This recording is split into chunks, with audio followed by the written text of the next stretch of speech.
Hi, Brandon Hardison, President of Champion Strategies and spokesperson for ShopSmart Auto, giving you the best knowledge when it comes to your next automotive release purchase. We were talking on the last vehicle about is buying an electric vehicle really worth it? Electric costs also vary widely by state. Remember the 10th Amendment to the Constitution.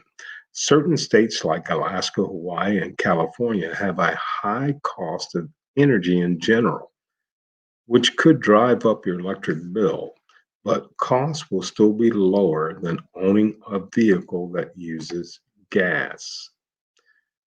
Buyers can also get federal tax credits up to $7,500 with the purchase of an all electric or plug in hybrid. The size of the tax credit depends on the size of the vehicle.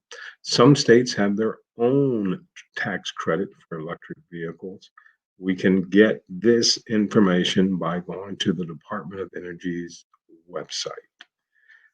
There is a really caveat when it comes to these tax credits because they're only available for each manufacturer until 200,000 vehicles have been sold. At that point, manufacturers will have to phase these credits out because it's going to be becoming more standard. What would be some of the negative things about EV vehicle? Electric vehicles are typically more explosive in the rear. They're more expensive up front. They also require additional infrastructures like a charger, which can be an additional few $100 if you're going to charge it at your home. If we need to dispose of EV batteries, think about that.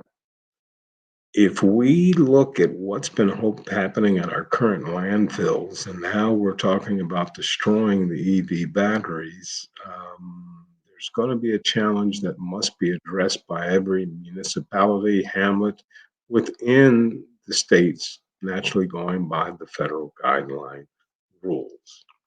Now, if you end up with a vehicle that's using a car trip, and it's going to be a long trip, chances are you're going to have to find places to charge your vehicle.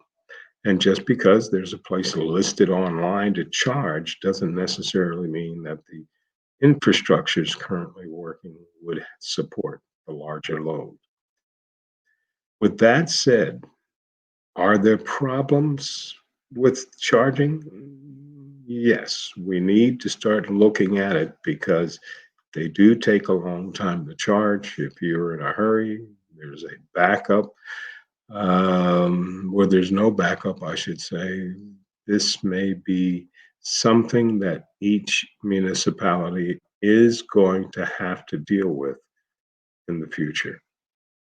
Recent future being like the next 2, 3 years. We need to start finding out what we're doing with that.